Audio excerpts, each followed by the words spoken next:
em outros lugares. Em casa, na família, na rua, onde brinca, né, com os amigos e tal. Mas a escola é o lugar onde não só vai acontecer um processo de socialização, como de conteúdo que foi acumulado. Estaduais, por exemplo, escola pública tem aquele problema de você às vezes não tem professor, às vezes não tem o cara ali, ou sei lá, ou muitas greves e tudo. Hoje não tanto. Na minha época, como eu falei, eu tenho 40 anos, eu peguei aquele período do Fernando Henrique ali, Sim. Teve uma greve de 4 meses Sim. e tal. E aí e ela também relata que lá no Pedro II passou um tempão sem ter professor de, sei lá, de geografia, não sei, enfim. A gente repara que isso tudo é muito difícil. Não sei se ainda é hoje em dia, mas eu acredito que não tenha mudado muita coisa, né? Por que isso é tão difícil? Assim, se é uma escola pública federal, né? Tô falando de federal, Sim. Nem tô falando de estadual, que é pior ainda. Mas o que é verba, é falta de vontade, cara, o que acontece? Porque, tipo, é concurso público, né? Sim. Você é um professor concursado, claro. É uma coisa difícil de passar, todo mundo sabe, mas como todo concurso público, dá todas aquelas vantagens de concurso público, né? Por que volta e meia falta professor nessas... Eu sei que não tem nada, mas como você como professor e como candidato esse é um dos problemas, ou seja, tem um negócio que é geral, que não é só da rede federal, é geral na educação, que é o seguinte, nós vivemos exatamente nos anos 90, na educação básica, no ensino fundamental, nós vivemos o final de um processo de expansão muito grande. É no período do Fernando Henrique Cardoso que nós chegamos perto de universalizar o acesso ao ensino fundamental. Chegamos a 98%, 99% das crianças em idade escolar do ensino fundamental tinham acesso. É claro que tem a chamada evasão, né? Aqueles que no meio do caminho desistem e aí saem da escola, tal. O nível de analfabetismo continua alto, mas do ponto de vista das vagas, isso foi um desafio da educação brasileira. Esse desafio ainda está colocado para creches, para a educação infantil e para o ensino médio, em que a gente ainda hoje não chegou na universalização do Estado. Só que essa expansão, ela exige mais investimento público. Sim. E educação custa caro para o Estado. Só que essa ideia de custar caro, ela é errada, porque ela é um investimento. Isso. Né? Tem um estudo, inclusive, do IPEA que diz que cada real investido em educação retorna para o próprio PIB em R$2. Ou seja, enquanto o dinheiro gasto, por exemplo, com mecanismo de juros da dívida é dinheiro perdido. Portanto, né, tem retorno essa história. E a questão é que este processo, exatamente nos anos 90, veio acompanhado com as chamadas regras fiscais, né? A lei de responsabilidade fiscal, etc., que tinham a ver com uma certa desestabilização dos gastos públicos. Então você tem uma expansão, necessidade de aumento de gasto e, ao mesmo tempo, um limitador de que esse gasto aconteça. Isso fez com que os profissionais da educação, especialmente os professores, passassem a ter baixos salários. Na rede federal, nos anos 90, isso também era uma realidade. Nós ainda temos hoje, saiu, se não me engano, na Folha de São Paulo, um ranking sobre o salário, né, das profissões de nível superior, mostrando como são as profissões de educação as que têm pior remuneração no Brasil. Isso é uma realidade. Isso fez com que você faltasse professor, porque as redes não faziam concurso público. Sim. E faz também com que muitos professores acabem desistindo, às vezes, mesmo com a coisa do concurso público, etc., o salário baixo, se há uma outra forma, acaba desistindo e vai para uma outra profissão, Sim. ganhar melhor, etc. Então, nos anos 90, final dos anos 90, até o início dos anos 2000, faltava muito professor também na rede federal. Meu concurso, inclusive, eu entrei no Colégio Pedro II em 2005, onde tinha um número enorme de professores substitutos. Sim. E não eram substitutos porque tinha alguém de licença, era substituto porque faltava professor. Né? Nós entramos na justiça, inclusive, a minha convocação é fruto de uma ordem judicial, para que o governo federal lotasse professores que lá estavam. Então é um pouco este problema. Nós vivemos hoje isso ainda muito grave, mas é preciso que a gente entenda que é ampliando os investimentos em educação, fazendo com que os professores tenham melhores salários, com que tenham profissionais nas escolas, que a educação tem melhor qualidade. O Pedro II é a prova disso, né? Sim. À medida em que hoje na rede federal ainda faltam professores, mas não é nada perto dos anos 90, e tem toda a estrutura em cima disso, em que os salários são melhores, o resultado é uma educação de melhor qualidade. É isso que você está falando, cara, é uma coisa tão básica, né? Mas é também assim, a política vive de retorno imediato, né? Sim. Quer dizer, a grande política que eu digo. Então, é por isso que a gente vê aí, no fim de mandatos, obras e mais obras, e, enfim, propagandas de tudo que foi feito. Às vezes até que não foi feito por ele, mas, enfim, tá lá falando, ou ela, enfim.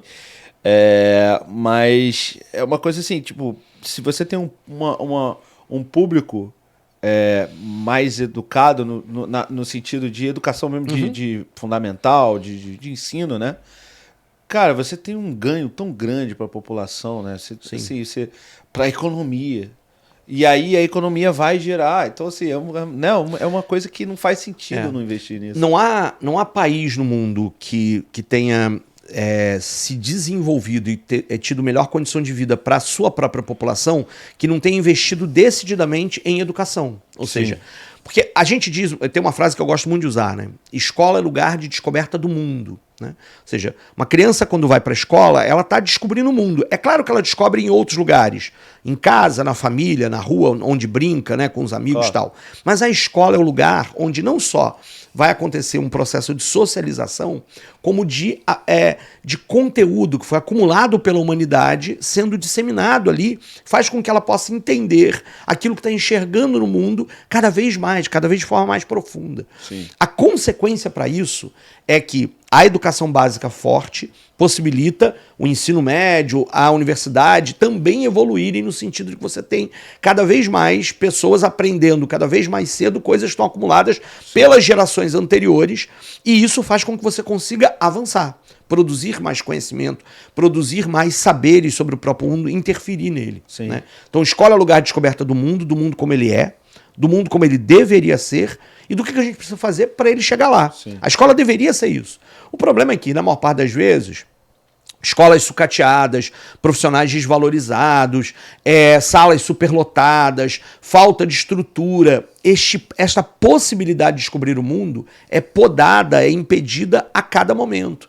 Sabe, a gente, né, no dia de hoje que a gente está gravando aqui esse podcast, tem uma operação militar na Maré que certamente vai ter suspendido as aulas de centenas, milhares de crianças que vão ter perdido este dia de aula e vão ter vivido e profissionais vão ter vivido esse trauma dessa interrupção, dos tiroteios, do medo da própria... Isso vai impedindo a consequência desse tipo de coisa, da escola não estar estruturada, de não ter aula, etc., ela é duradoura para o país, para a nossa sociedade.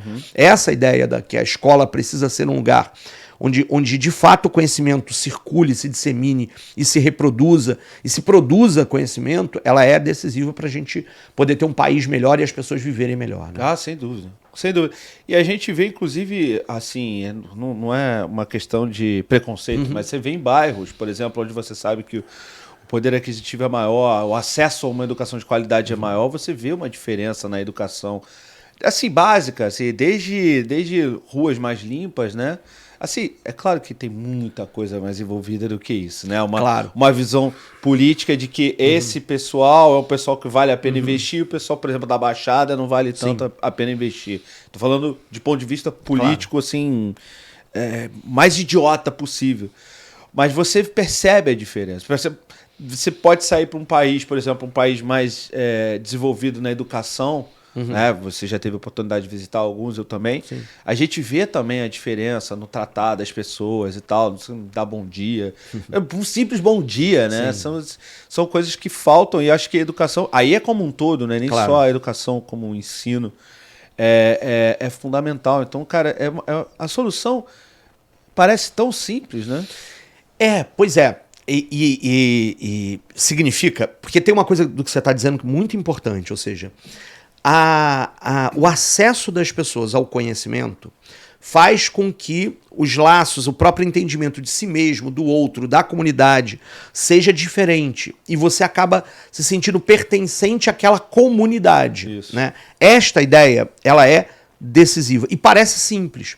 O problema é que significa investimento, significa reconhecimento de direitos. né? Ou seja, tem um problema que é o Estado garantir que aquela pessoa que está na Baixada Fluminense tenha direitos e aquela pessoa que está na Baixada Fluminense se perceber como uma pessoa que tem direitos. Sim, sim. Isto é, porque o sistema, na via de regra, tenta forçar que a pessoa se acostume com a falta de direitos. Né? Naturalize de que o ônibus vai estar lotado mesmo, de que não vai ter horário para o ônibus, que o trem vai quebrar caos no meio do caminho. Ela vai se acostumando, vai naturalizando. Sim. A gente diz que um dos papéis dos professores de história é exatamente desnaturalizar o presente. Legal.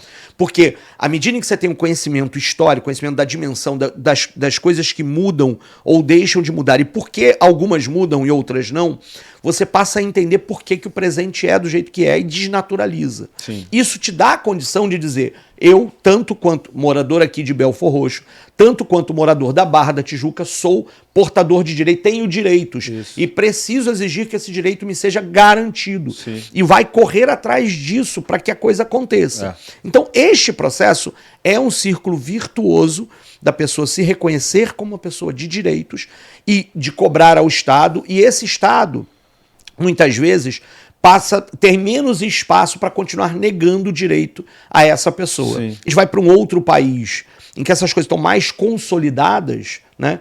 O natural da pessoa não, ninguém vai me negar o direito ao transporte. O direito ao transporte é um direito meu. Né? Ou seja, você já avançou algumas coisas. Cada país, é claro, cada sociedade tem seu caminho, sua forma de chegar até lá. Mas esse princípio básico da garantia de direitos é fundamental. Não, sem dúvida. Você falou. Ó, aqui embaixo tem o link da Amazon para você que quiser comprar qualquer coisa na Amazon. É só clicar nesse link. Não tem nenhum acréscimo para vocês, mas vocês vão ajudar bastante o nosso projeto, porque cada coisa que você comprar através desse link, a gente ganha um percentualzinho, um caramiá para trazer cada vez mais convidados e qualidade para vocês, tá bom?